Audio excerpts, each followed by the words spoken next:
दोस्तों हम लोग ऑलरेडी यहाँ पर 3 पेपर तो जनरल स्टडी के और एक पेपर जो निबंध का डिस्कस कर चुके हैं, उसका एक ओवरव्यू हम लोग ले चुके हैं। आज हमारा ये जनरल स्टडी का 4th पेपर है, यानी कि जनरल स्टडी का जो चौथा पेपर जो कि एथिक्स का होता है, उसका एक ओवरव्यू मैं आप लोगों को दूंगा। हालांकि एथिक्स वगैरह मैं आप लोगों को नहीं पढ़ाता हूँ, मैं मेनली आप लोगों को करंट अफेयर पढ़ाया है और इसी के साथ में मैंने आप लोगों को पॉलिटी वगैरह कवर किया है। पर लेकिन फिर भी एक हल्का सा ओवरव्यू मैं आप लोगों को दूंगा, जितना आप लोग अंडरस्टैंड कर सके कम से कम पेपर कि पेपर कैसा आता है, कितना कितना इसमें टाइम ड्यूरेशन आप लोगों को मिलता है, कितने नंबर मिलते हैं, कैसे कैसे क्वेश्चन है, सिलेबस क्या है, तो उसके बारे में एक ओवरव्यू दूंगा। इससे क्या होगा कि आप लोग अगर फ्यूचर में तैयारी करेंगे इसकी एथिक्स की, तो आप लोग एक अंडरस्टैंडिंग डेवलप कर पाएंगे और कुछ टर्म्स जो हैं वो भी मैं आप लोगों को कुछ क्लियर करता हुआ यहाँ पर चलूंगा। बाकी आप लोगों को पता है जैसे जो केस स्टडी आती है उसके बारे में मैं आप लोगों को हर संडे में एक केस स्टडी देता हूँ, पर लेकिन अब की बार नहीं दी क्योंकि मुझे पता था एथिक्स का पेपर आएगा। तो आप लोग इसी में से एक केस स्टडी जो है वो अपना पार्ट बना सकते हैं आज का क्वेश्चन के तौर पर। और आगे आने वाले टाइम में आप लोगों को जो निबंध है वो भी इसी तरीके से, जो पुराने निबंध पूछे गए हैं वो हिंदू के वीडियो के अंदर मैं आप लोगों से निबंध भी पूछूंगा। तो इस तरीके से आगे आप लोगों को काफी ज्यादा फायदा होगा, पुरानी जो क्वेश्चन है वो इंक्लूड कर जब मैं चलूंगा। सबसे पहले बात करते हैं जीएस के पेपर 4 के बारे में। तो यहां पर अगर इस पेपर के बारे में बात करें तो 3 घंटे का पेपर है, 2 बजे से लेके 5 बजे तक का इसका टाइम ड्यूरेशन देखने को मिला सेकंड शिफ्ट के अंदर। टोटल नंबर इसके भी इतने ही है 250 नंबर, जैसा नॉर्मली आप लोगों ने देखा है। और सारे के सारे जो भी पर्सन है वो अनिवार्य है, यानी कि कोई भी छूट आप लोगों को देखने को नहीं मिलती है। नॉर्मली अगर इसके बारे में बात करें तो जैसे आप लोगों को उन क्वेश्चन के उन पेपर के अंदर जैसे 20 क्वेश्चन देखने को मिले थे, तो यहां पर आप लोगों को ये अलग तरीके से डिवाइड रहता है। यहां पर टोटल मिलाकर आप लोगों के लिए यहां पर 20 क्वेश्चन नहीं, आप लोगों के लिए यहां पर 12 क्वेश्चन आप लोगों को देखने को मिलेंगे, यानी कि टोटल मिलाकर 12 क्वेश्चन है। तो 6 क्वेश्चन तक तो आप लोगों को नॉर्मल क्वेश्चन देखने को मिलेंगे जैसे कि जनरल स्टडीज में आप लोगों से पूछे जाते हैं, और बाकी 7वें क्वेश्चन से लेके जो 12 क्वेश्चन तक है, यानी कि आप लोगों के पास में 6 जो है वो आप लोगों को केस स्टडी देखने को मिलेगा। अगर आप लोगों ने 2019 का भी पेपर उठाकर देखा होगा, ये एक पैटर्न है नॉर्मली, जो कि यहां पर यूपीएससी के द्वारा लगभग 50% पेपर में आप लोगों से केस स्टडी पूछी जाती है और 50% पेपर में आप लोगों से थ्योरी पूछी जाती है। थ्योरी के बारे में अगर आप लोग बात करेंगे तो थ्योरी में लगभग आप लोगों से 12% के करीब आप लोगों से थिंकर को दिया जाता है, 10 से 12%, जो कि थिंकर के क्वेश्चन कई बार पूछे जाते हैं। कभी महात्मा गांधी जी के बारे में पूछ ले जाएंगे, तो कभी गौतम बुद्ध के बारे में आप लोगों से पूछ ले जाएंगे, और भी कई सारी चीजें आप लोगों को यहाँ पर देखने को मिल जाती है। तो एथिक्स का पेपर ये जो ऐड किया गया था, ये 2013 में ऐड किया गया था। तो इस पेपर के बारे में अगर आप लोग बात करिए, दो पार्ट में डिवाइड होता है, जैसे मैंने अभी आप लोगों को बताया। पहला पार्ट जो रहेगा क्वेश्चन 1 से लेके क्वेश्चन ये 6 तक, ये आप लोगों को जो बेसिकली नॉर्मली आप लोग क्या देखने को मिलेगी, ये थ्योरी देखने को मिलेगी। पर लेकिन फिर आगे जो 6 से चले, जो यहां पर 7 से 12 तक चलेगा, ये आप लोगों को केस स्टडी देखने को मिलेगी। अगर सिलेबस के बारे, और हाँ नंबर जो है उन क्वेश्चन के सामने मेंशन किए हुए हैं। अगर सिलेबस के बारे में बात करें तो ये जो यूपीएससी का जो 4th पेपर है ये उसका सिलेबस है, जिसमें आप लोगों को एथिक्स, इंटीग्रिटी और एप्टीट्यूड, ये 3 शब्द लिखे हुए हैं। फिर इसके अंदर जो सिलेबस होता है उसका डिवीजन होता है। तो ये बेसिक एक ओवरव्यू है जो कि आप लोगों को नॉर्मली जिसके बारे में क्वेश्चन आप लोगों को देखने को मिलेंगे। तो आइए अब आप लोग क्वेश्चन के ऊपर लेकर चलता हूं, जिससे कि आप लोग चीजों को अंडरस्टैंड कर पाएंगे अच्छे से। एक एक क्वेश्चन देखते हैं। तो जैसा कि मैंने आप लोगों को बताया, जो पेपर है वो 2 सेक्शन में डिवाइड होता है। तो यहां पर पहले हम लोग सेक्शन पहला देखेंगे, यानी कि फर्स्ट सेक्शन है आप लोगों के सामने यहां पर, जो कि आप लोगों को देखने को मिल रहा है। तो इस सेक्शन में जो पहला क्वेश्चन है वो 2 पार्ट में डिवाइड किया हुआ है। तो जो पहला क्वेश्चन है इसमें आप लोग जब 2 पार्ट देखेंगे तो यहां पर आप लोग अंडरस्टैंड कर सकते हैं, इसमें जो पार्ट फर्स्ट का क्वेश्चन फर्स्ट का जो पार्ट है उसमें बात की जा रही है कि discuss the role of ethics and values enhance करने के लिए जो 3 मेजर कंपोनेंट होते हैं कॉम्प्रिहेंसिव नेशनल पावर के। अगर आप लोग नेशनल पावर के बारे में बात करें तो कॉम्प्रिहेंसिव नेशनल पावर के 3 कंपोनेंट यहां पर बताए गए हैं। तीनों कंपोनेंट वैसे आप लोगों से मैंने कई बार डिस्कस भी किए हैं। नॉर्मली जब आप लोग हिंदू का डिस्कशन करते हैं तो जैसे कि ह्यूमन कैपिटल के बारे में बात करते हैं, अगर किसी पर्टिकुलर पर्सन को आप लोग अच्छी एजुकेशन देंगे और उसकी हेल्थ अच्छी रहेगी और फिर आगे चलकर वो एम्प्लॉयमेंट कर पाएगा, तो एक तरीके से इंसान जो है वो कैपिटल में कन्वर्ट हो जाएगा। कैपिटल क्या होता है? कैपिटल नॉर्मली जैसे आप लोग मशीन बोलते हैं ना, कोई आप लोग ऐसी एडिशन आप लोग करते हैं जिससे कि और ज्यादा मनी आप लोग कमाना स्टार्ट कर दें, फर्दर आप लोग अपना जो एक तरीके से प्रॉफिट एनहेंस आप लोग का होना स्टार्ट हो जाए। तो ह्यूमन को भी जब आप लोग अच्छी एजुकेशन देते हैं, अच्छी हेल्थ देते हैं, तो फिर वो चलकर इंप्लॉयमेंट एक तरीके से इंप्लॉय कोई भी कहीं पर भी जाकर जॉब करता है, तो जैसे ही वो जॉब करता है तो फिर वो एक तरीके से हमारी कंट्री में इनहेंस करता है, एक तरीके से जो एक कैपिटल की फॉर्म में। तो इस तरीके से आप लोग समझ सकते हैं। सॉफ्ट पावर के बारे में बात की जा रही है तो कल्चर और जो पॉलिसीज होती हैं उसके बारे में। एक तो आप लोगों के पास में न्यूक्लियर पावर है, टेक्नोलॉजिकल पावर है। सॉफ्ट पावर क्या होती है? पीपल से पीपल का कॉन्टैक्ट, यानी कि लोगों से लोगों का, कल्चर के साथ में कल्चर का।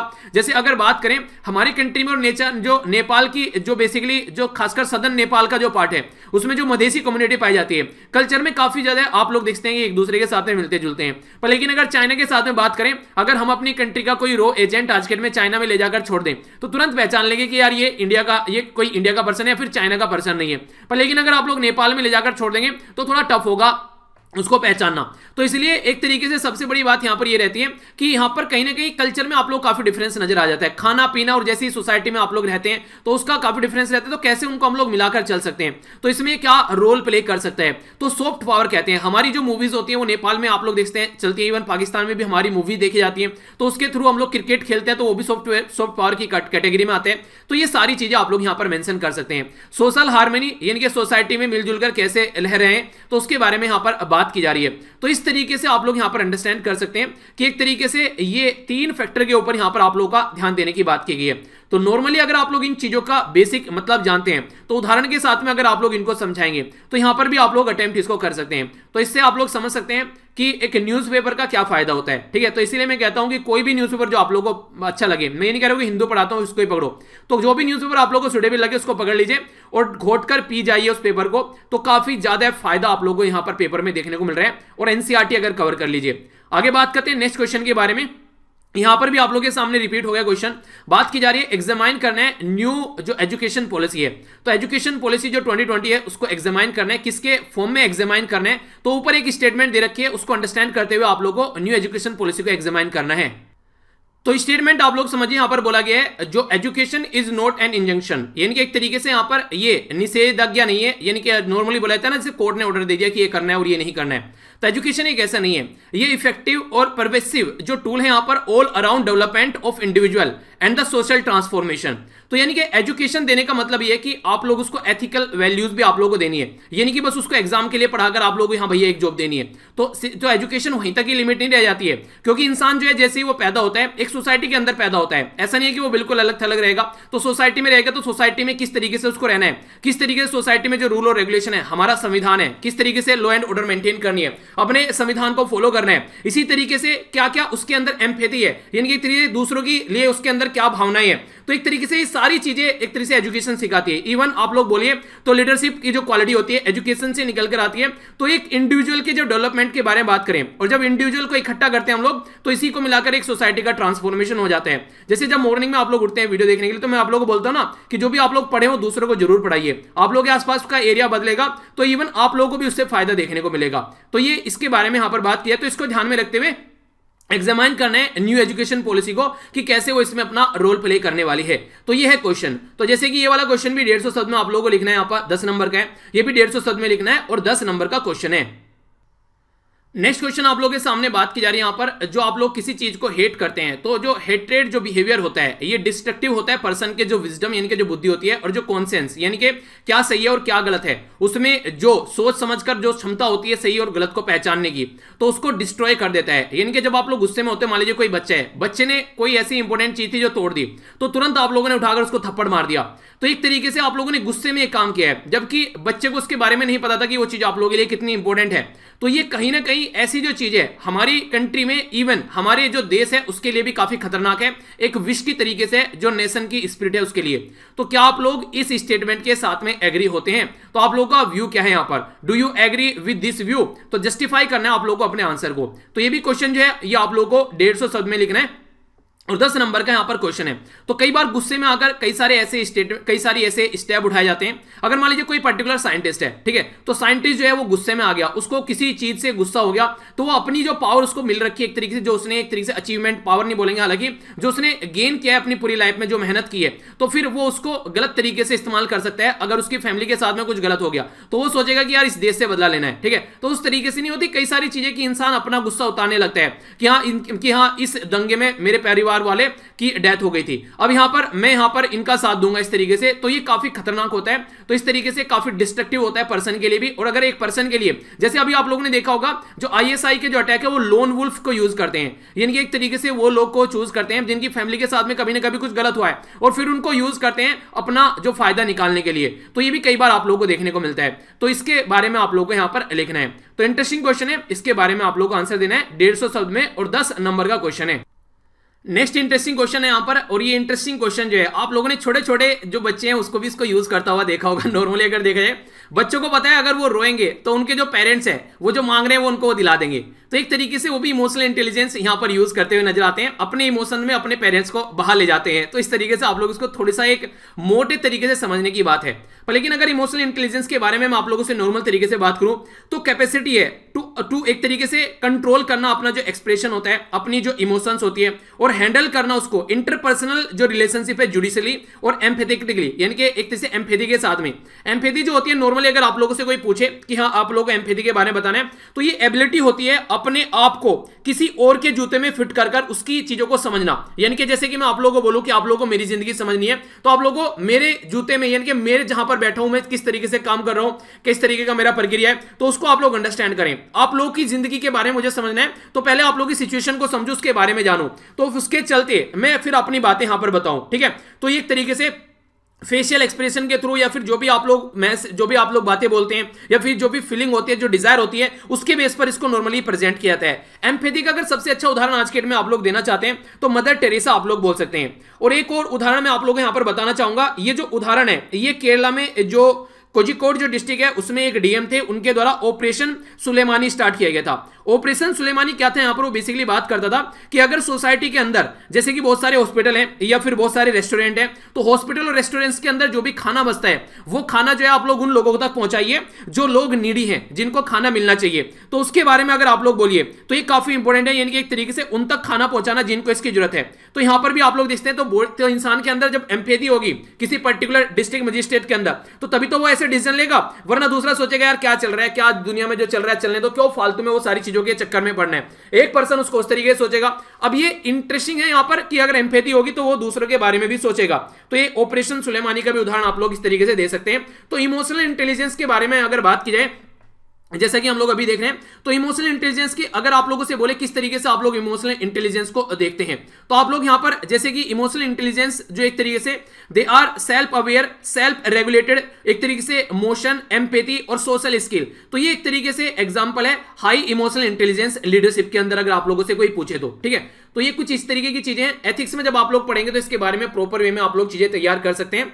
तो ये एक ओवरव्यू मैंने आप लोगों को बताया। ठीक है, तो यहां पर मेन कंपोनेंट बेसिकली पूछे गए कि इमोशनल इंटेलिजेंस के मेन कंपोनेंट है वो आप लोगों को बताने हैं, और इसी के साथ में कैन दे बी लर्नड, क्या वो डिस्कस क्या एक तरीके से सीखे जा सकते हैं, तो उसके ऊपर आप लोगों को क्या उन्हें सीखा जा सकता है, तो उसके ऊपर आप लोगों को डिस्कस करना है।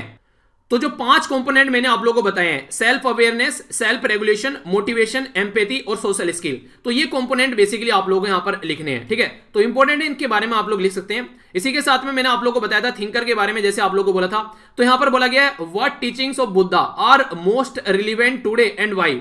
देखिए ऐसे क्वेश्चन ना आप लोग यहां पर इसके लिए तो तैयार कर सकते हैं। आप लोगों से अगर हिस्ट्री के बारे में बात करें तो हिस्ट्री में भी आप लोगों से क्वेश्चन पूछे जाते हैं, डायरेक्ट क्वेश्चन पूछा जाता है कि क्या महात्मा गांधी जी की जो टीचिंग है वो आज के डेट में रिलेवेंट है, गौतम बुद्धा की बात दे दी। तो ये क्वेश्चन तो ऐसे हैं, आप लोग इनका एक फ्रेमवर्क तैयार करके रख लीजिए, क्योंकि अगर किसी के बारे में पूछा जाता है तो एक तरीके से ऐसा ढांचा आप लोगों के पास में होना चाहिए कि हाँ यार इस तरीके की चीजें यहां पर पूछी जाती हैं, तो उसके बारे में आप लोगों के पास में तुरंत कुछ पॉइंट्स तैयार होने चाहिए, 5 से 7 पॉइंट, ताकि आप लोग तुरंत उनको वहां पर एक तरीके से डिस्कस कर सको।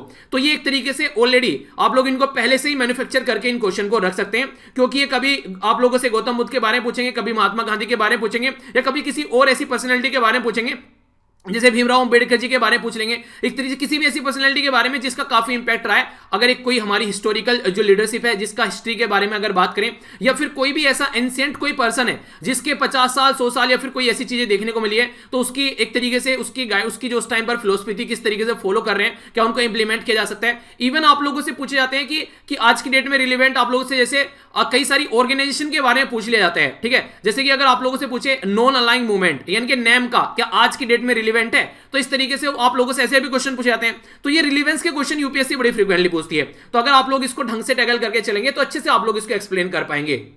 तो नॉर्मली आप लोगों ने जैसे पढ़ा भी होगा कि बुद्धा के जो 4 नोबल ट्रूथ हैं कि life has a inevitable suffering, यानी कि सफरिंग आप लोगों को होगी होगी।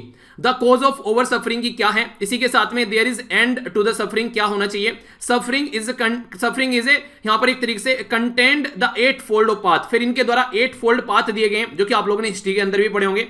तो ये सारी चीजें ऑलरेडी आप लोग पढ़ चुके हैं, तो वहां से भी आप लोग इस आंसर को निकाल सकते हैं। ठीक है, तो अगर थोड़ा सा भी आप लोगों ने तैयारी की है, उसके ऊपर फोकस दिया है, तो मुझे नहीं लगता कि आप लोग इन क्वेश्चन को अटेम्प्ट नहीं कर सकते, आसानी से आप लोग अटेम्प्ट कर सकते हैं। अगर आप लोगों ने स्पाइडरमैन मूवी देखी है तो उसका डायलॉग यहां पर बेसिकली ये आप लोगों को देखने को मिल रहा है। क्या बोला गया यहां पर बोला गया the will to power exist but it can be tamed और बी गाइडेड टू रेशनैलिटी, और इसी के साथ में the principle of moral duty, एक तरीके से मोरल ड्यूटी। ठीक है, तो यानी कि आप लोगों से अगर बोला जाए कि शक्ति की जो एक तरीके से शक्ति की जो इच्छा विद्यमान है, आप लोगों ने नॉर्मली एक तरीके से जो इंसान की जो इच्छा एक तो उसके बारे में बात की जा रही है, और नॉर्मली अगर जो स्टेटमेंट में बोलना चाह रहा था the great power comes with great responsibility, तो अगर आप लोग अपने कर्तव्य को समझ रहे हैं तो वो जो पावर है जो इच्छा है तभी उसका सही डायरेक्शन में आप लोग इस्तेमाल कर पाएंगे।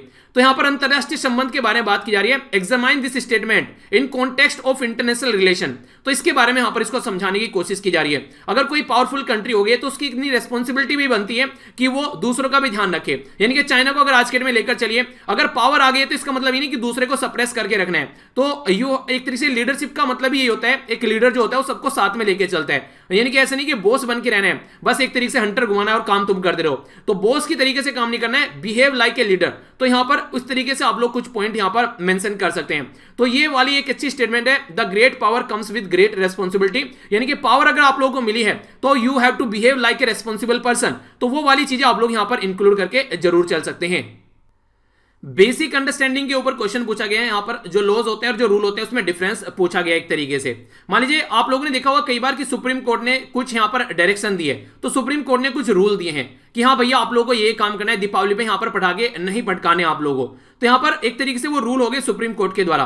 पर लेकिन जब पार्लियामेंट में उनको पास कर हम लोग लेकर आएंगे, जब उनका लीगल वर्जन निकल कर आएगा तो ये रूल जो है ये लॉ में कन्वर्ट हो जाएंगे। तो इस तरीके से आप लोग अंडरस्टैंड कर सकते हैं, यानी कि एक तरीके से जब किसी चीज को आप लोग लीगल वर्जन में कन्वर्ट कर देते हैं तो रूल जो है वो एक तरीके से एक हल्का टर्म है जो कि नॉर्मली ऑर्डर एक तरीके से फेयर प्ले करता है, सेफ्टी के बारे में बात करते हैं, आप लोगों को एक ऑर्डर में लेकर आता है, सही डायरेक्शन देता है। पर लेकिन जब यहां पर बात करते हैं जो रूल्स के बारे में, तो जब उसको हम लोग एक जामा पहना देते हैं हमारा जो लीगल एंगल का, इनके पार्लियामेंट में फिर स्टेट असेंबली में पास कर देते हैं तो वो लॉ बन जाते हैं। अब आप लोगों को बाइंड होना पड़ता है कि अगर ऐसा हुआ तो ऐसा हो जाएगा। ठीक है, तो इस तरीके से आप लोग अंडरस्टैंड कर सकते हैं। तो discuss the role of ethics in formulating them, यानी कि इनको फॉर्मुलेटिंग में क्या रोल होना चाहिए एथिक्स का।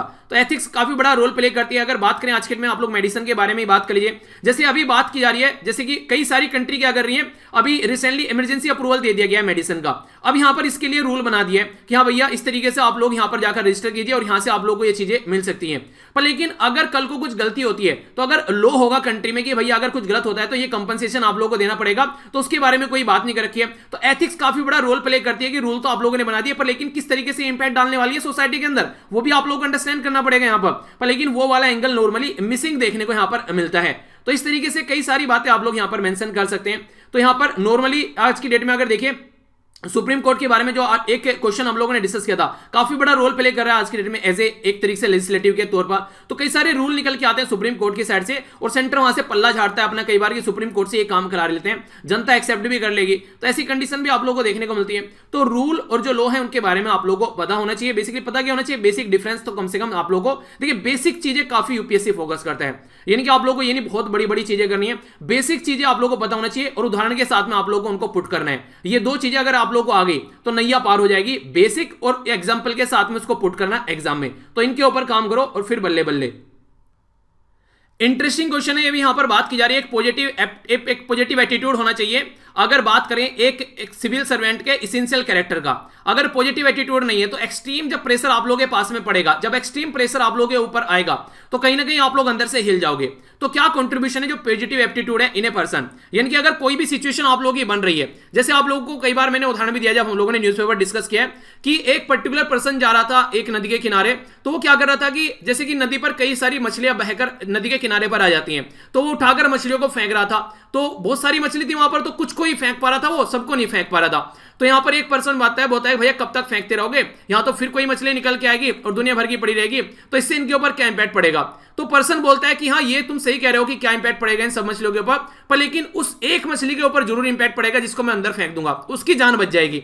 तो ये एक तरीके से कहीं ना कहीं आप लोग बोल सकते हैं कि एक पॉजिटिव एक एटीट्यूड है कि कम से कम अगर एक पर्सन को भी यहां पर फायदा हो रहा है तो वो काम यहां पर किया जा रहा है, यानी कि एक तरीके से होप नहीं छोड़नी है। एक्सट्रीम कंडीशन के अंदर भी कोई अगर सिचुएशन पड़ रही है, कहीं पर कोई अर्थक्वेक आ गया या कहीं पर कोई इस तरीके से बाढ़ आ गई, ठीक है, कोई साइक्लोन आ गया, तो वहां पर किस तरीके से आप लोगों का पॉजिटिव एटीट्यूड है। तो एक तो आप लोग सर पे हाथ धर के बैठ जाएंगे यार ये क्या हो गया, इसको कैसे हैंडल करूं, ये तो सब कुछ तबाह हो गया, बहुत सारे लोग मर गए, जो मर गए यार वो तो मर गए, जो बचे हुए उनकी तो जान बचाओ कम से कम, उसके लिए तो कुछ अरेंजमेंट करो कम से कम। तो इस तरीके से आप लोग बोल सकते हैं कि जो पॉजिटिव एप्टीट्यूड, एक पॉजिटिव एटीट्यूड जो होता है वो कहीं ना कहीं इंसान को लास्ट सांस तक उसको अपना काम करने के लिए प्रेरित करता रहता है कि तुमको ये काम करना ही करना है। तो इस तरीके से बेसिकली जरूरी है एक सिविल सर्वेंट के अंदर में। एक बात अगर मैं आप लोगों को इंटरेस्टिंग बताऊं तो एक इंटरेस्टिंग चीज आप लोगों को यहां पर ये देखने को मिलेगी। अगर पॉजिटिव एप्टीट्यूड के बारे में आप लोगों से यहां पर बात करूं तो एक काफी इंटरेस्टिंग चीज के बारे में यहां पर अगर बताएं, यहां पॉजिटिव एप्टीट्यूड के बारे में नहीं, सॉरी सिविल सर्वेंट के बारे में आप लोगों से कोई पूछे अगर एक तरीके से जो non performing of duty civil servant की वो फॉर्म ऑफ करप्शन है, ये स्टेटमेंट अगर कोई आप लोगों को दे दे, यानी कि non performance of the duty by a civil servant is a form of corruption, यानी कि अगर मैं एक आईएएस ऑफिसर हूं और मुझे अपनी ड्यूटी परफॉर्म करनी है पर मैं अपनी ड्यूटी परफॉर्म नहीं कर रहा हूं, तो क्या आप लोग उसको फॉर्म ऑफ करप्शन की कैटेगरी में रख सकते हैं? तो इस तरीके से क्वेश्चन आप लोगों से बन जाएगा। तो आप लोग क्या कहेंगे, चलिए आंसर ही दीजिए इस क्वेश्चन का कि आप लोग एक सिविल सर्वेंट है और आप लोग अपना काम नहीं कर रहे हैं, तो क्या आप लोग उसको फॉर्म ऑफ करप्शन कहेंगे कि आप लोग करप्शन कर रहे हैं? तो यस या फिर नो। तो नॉर्मली सोचो इसके बारे में जरा सी देर के लिए बैठ के। तो नॉर्मली इस तरह की चीजें आप लोगों से देखने को मिल सकती है, क्वेश्चन भी बन जाएगा और शायद पास्ट में क्वेश्चन पूछा भी गया है। तो एक तरीके से यहां पर ये करप्शन का, एक तरीके से करप्शन की कैटेगरी में आप लोग इसको नहीं रख सकते, क्योंकि और भी कई सारी चीजें आप लोगों को यहां पर देखने को मिलती है कि जिसकी वजह से ड्यूटी परफॉर्म नहीं की जाती है। यानी कि हो सकता है कोई ऐसी कंडीशन बन गई हो जिसकी वजह से वो ड्यूटी पर्टिकुलर कोई ड्यूटी थी वो परफॉर्म नहीं की गई हो, वहां पर कहीं पर जाना था, वहां पर जाना जरूरी था, पर लेकिन रास्ते में एक्सीडेंट हो गया, उसकी वजह से भी तो हो सकता है कि वो काम उस टाइम पर नहीं किया गया हो, उस टाइम पर किसी को हेल्प करनी थी पर लेकिन पता चला कि खुद ही पर्टिकुलर बंदा प्रॉब्लम में पड़ा हुआ है। करप्शन की डेफिनेशन आप लोगों को पता होना चाहिए। करप्शन इज द एब्यूज, एक तरीके से एब्यूज है जो भी आप लोगों के लिए पावर मिली है उसका प्राइवेट गेन के लिए अगर यूज करते हैं तो, ठीक है। तो करप्शन एक तरीके से अपनी पावर को प्राइवेट पर्पज के लिए यूज करना करप्शन कहलाता है। तो इस तरीके से आप लोगों को एक ऐसे क्वेश्चन भी आप लोगों से पूछे जाते हैं, तो फ्यूचर में भी आप लोगों से ऐसे क्वेश्चन यहां पर बन सकते हैं, तो कंफ्यूजन माइंड में नहीं होना चाहिए। इंटरेस्टिंग क्वेश्चन है, अगर हिस्ट्री आप लोगों ने पढ़ी होगी तो इस पर्सनैलिटी के बारे में आप लोग कभी भूल ही नहीं सकते। बात की जा रही है यहां पर सावित्रीबाई फुल्ले के बारे में। सावित्रीबाई फुल्ले थी, ये यहां पर आप लोगों ने कई बार सुना होगा, यहां पर ज्योतिराव भाई फुल्ले, तो उनकी वाइफ थी सावित्रीबाई फुल्ले। सावित्रीबाई फुल्ले जो थी वो इंडियन की सोशल रिफॉर्मर, एजुकेशन के फील्ड में काफी बड़ी सोशल रिफॉर्मर थी और एक पोएट भी थी, महाराष्ट्र से निकल कर आती थी और first female teacher of India भी इनको बोला जाता है। तो यहां से आप लोग समझ सकते हैं। तो इनके द्वारा और इनके हस्बैंड के द्वारा जो वुमेन राइट है उनके इंपावरमेंट के बारे में काफी बड़ा काम किया गया, ठीक है। तो मदर ऑफ इंडियन फेमिनिज्म भी अगर बोला जाए, इनको कई बार उनका नाम भी दिया जाता है। तो ये इनके बारे में यहां पर पूछा गया है कि main factor responsible for gender inequality in India. तो इसके बारे में आप लोगों को लिखना है और डिस्कस करना है कंट्रीब्यूशन सावित्रीबाई फुल्ले का जो कंट्रीब्यूशन यहां पर है। तो अगर हिस्ट्री में आप लोगों ने पर्सनैलिटीज के बारे में अगर अपने नोट्स तैयार किए हैं तो इनके बारे में आप लोग यहां पर मेंशन कर सकते हैं, क्योंकि इसके बारे में आप लोगों ने नॉर्मली एनसीईआरटी में भी आप लोगों ने इनके बारे में पढ़ा होगा। और ये क्वेश्चन ऐसे जो फ्रीक्वेंटली आप लोगों से क्वेश्चन पूछे जाते हैं, खासकर जब वुमेन के बारे में हम लोग बात करते हैं। इवन आप लोग यहां पर जेंडर इनइक्वालिटी के बारे में बात की जा रही है तो सस्टेनेबल डेवलपमेंट गोल के बारे में मेंशन कर सकते हैं, जो हजारों बार आप लोगों को बताया। अच्छा चलिए बताइए कौन सा सस्टेनेबल डेवलपमेंट गोल है जो यहां पर इनइक्वालिटी के बारे में बात करता है, जेंडर इक्वालिटी के बारे में बात करता है। तो ये चीजें हैं आप लोग। तो मेन फैक्टर क्या क्या है जेंडर इनइक्वालिटी के सोसाइटी में? पेट्रियार्कल सोसाइटी है, तो सबसे बड़ा तो आप लोग यही बोल सकते हैं कि पुरुष प्रधान सोसाइटी के अंदर जो प्रेफरेंस दिया जाता है आज के में हमारी कंट्री में बहुत बड़ा रीजन है। एजुकेशन काफी बड़ा रीजन आप लोग बोल सकते हैं आज की डेट में, ठीक है। इसी के साथ में जैसे आप आज के डेट में देखिए तो एक तरीके से जो लड़का है उसको इतना ज्यादा प्रेफरेंस देता है कि एजुकेशन स्टार्टिंग में कि लड़की कोई नहीं पढ़ेगी, क्या करेगी, चूल्हे बर्तन करेगी, पर लड़के को पढ़ाना है, वो तो आगे चलकर पूरा झंडा लेकर चलेगा। तो ये बहुत सारा ऐसा सोसाइटी में जैसे एक क्वेश्चन आ गया था, उसी का एक अलग वर्जन आप लोग बोल सकते हैं कि पेट्रियार्कल सोसाइटी जिसको नॉर्मली नहीं देखा जाता है सोसाइटी के अंदर, वो सबसे बड़ा इंपैक्ट डालती है इनइक्वालिटी के ऊपर सोसाइटी के अंदर। तो इस तरीके से घुमा फिराकर क्वेश्चन आप लोगों से पूछे जा रहे हैं। अगर आप लोग प्रॉपर वे में इनको अंडरस्टैंड कर पाएंगे तो काफी ओवरलैप आप लोगों को सिलेबस के अंदर देखने को मिलेगा।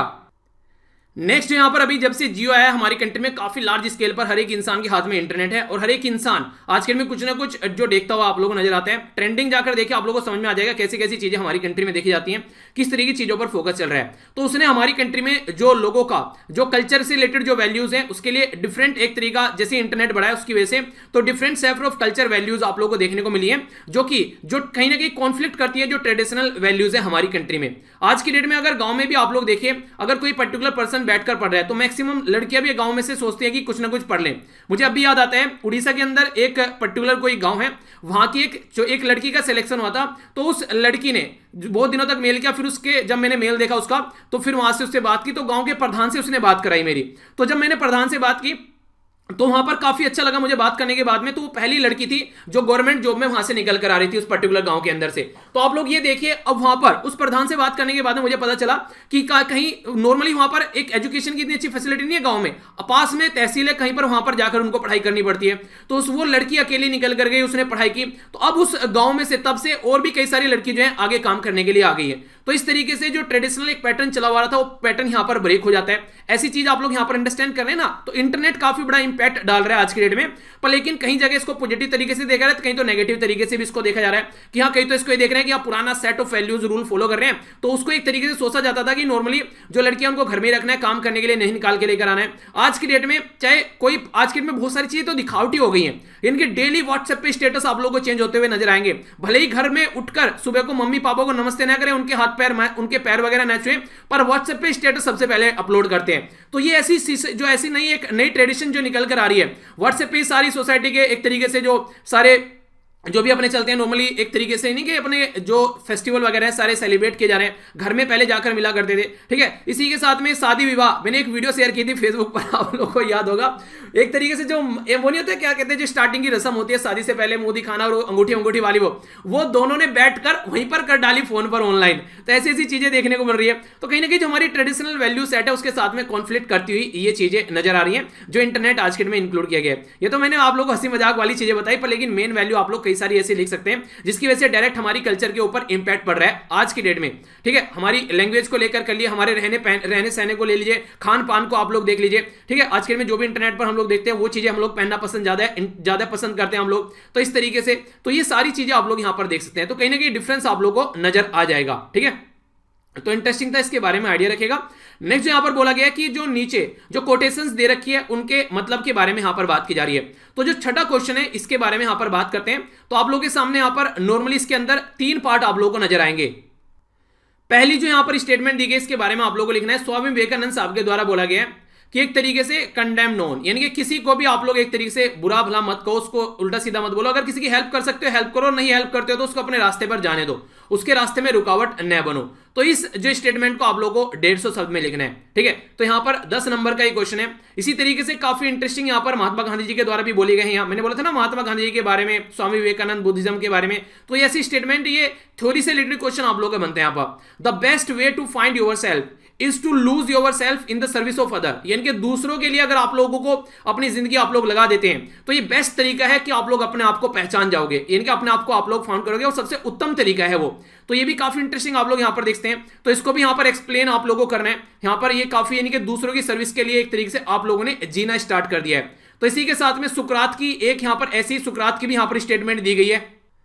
ये यहां पर बात करें system of morality which is based on the relative emotion values is मेरे ए इलस्ट्रेशन, यानी कि एक तरीके से ये इलस्ट्रेशन है, यानी कि एक भ्रांति है। अगर एक यहां पर सिस्टम ऑफ मोरालिटी है जो कि बेस्ड ऑन है रिलेटिव इमोशन के, तो यहां पर ये ऐसी सी बातें सुकरात के द्वारा बोली गई। तो इन स्टेटमेंट को आप लोगों को बताना है।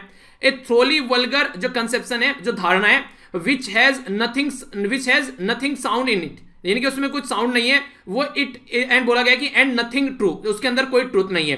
यानी कि ये जो ऐसी स्टेटमेंट आप लोग यहां पर देखने को मिलती है, तो फिर इनको आप लोगों को जैसे एक्सप्लेन करना है, तो यहां पर भी आप लोगों को ये क्वेश्चन 150 शब्द में आप लोगों को यहां पर एक्सप्लेन करने हैं। तो इस तरीके से आप लोग देखिए, ये 6 क्वेश्चन जो आप लोगों के सामने यहां पर निकल कर आए, ये बेसिक क्वेश्चन थे आप लोगों के सामने। बाकी का जैसे अब आप लोग आगे बढ़ेंगे तो सेकंड सेक्शन स्टार्ट हो जाएगा, और ये सेकंड सेक्शन जो है, ये पूरा का पूरा सेक्शन जो है आप लोग यहां पर देखने को मिलेगा, ये केस स्टडी के बारे में है। तो आप लोग इनको पढ़िएगा और इसके नीचे जो क्वेश्चन दे रखे हैं उनको अटेम्प्ट कीजिएगा, और हर हर संडे में आप लोगों को एथिक्स का क्वेश्चन दूंगा। तो पहले हम लोग ये जो 6 क्वेश्चन दे रखे हैं एथिक्स के, ये हर संडे में हम लोग यहां पर इनको कवर करके चलेंगे। तो ये था आप लोगों का एथिक्स का पेपर। बाकी जो भी आप लोगों को डाउट होगा, ये क्वेश्चन पेपर भी आप लोग डाउनलोड कर सकते हैं टेलीग्राम पर, मैं इसकी पीडीएफ प्रोवाइड करा दूंगा। बाकी की जो सारी पुरानी वीडियो है, यानी कि जैसे कि एसए वाली वीडियो, जीएस 1, 2, 3 वाली वीडियो, उनका लिंक भी इसके नीचे दे दूंगा ताकि सारी वीडियो आप लोग प्रॉपर वे में देख सकें। तो ये था एक ओवरव्यू। बाकी जो भी होगा हम लोग जो रेगुलर वीडियोस होती हैं उनमें हम लोग डिस्कस कर लेंगे। तो ये बड़ी बड़ी स्टेटमेंट है, इनको पढ़िएगा और क्वेश्चन को अटेम्प्ट करने की कोशिश कीजिएगा, ठीक है। तो ये थी कुछ बातें। मैं आशा करता हूं कि आप लोगों को इससे फायदा कुछ ना कुछ जरूर हुआ होगा। यहां से जाकर पीडीएफ डाउनलोड कर लेना, सारी पीडीएफ क्वेश्चन की यहां पर मिल जाएगी जितने भी क्वेश्चन हुए हैं। बाकी जो मैं डिस्कशन कराता हूं हिंदू न्यूज़पेपर या फिर पीआईबी वाली वीडियो या फिर पॉलिटी की सारी वीडियो यहां पर मिल जाएगी। लिंक वीडियो के नीचे मिल जाएगा, @StudyLoverVir सेंड चेक कर लेना और ये लोगो आप लोगों को देखने को मिलेगा। तो मिलता हूं नेक्स्ट लेक्चर में, तब तक के लिए बड़ों को नमस्ते, छोटों को प्यार, छोटी सी लाइफ एंजॉय करो यार। तब तक के लिए जय हिंद।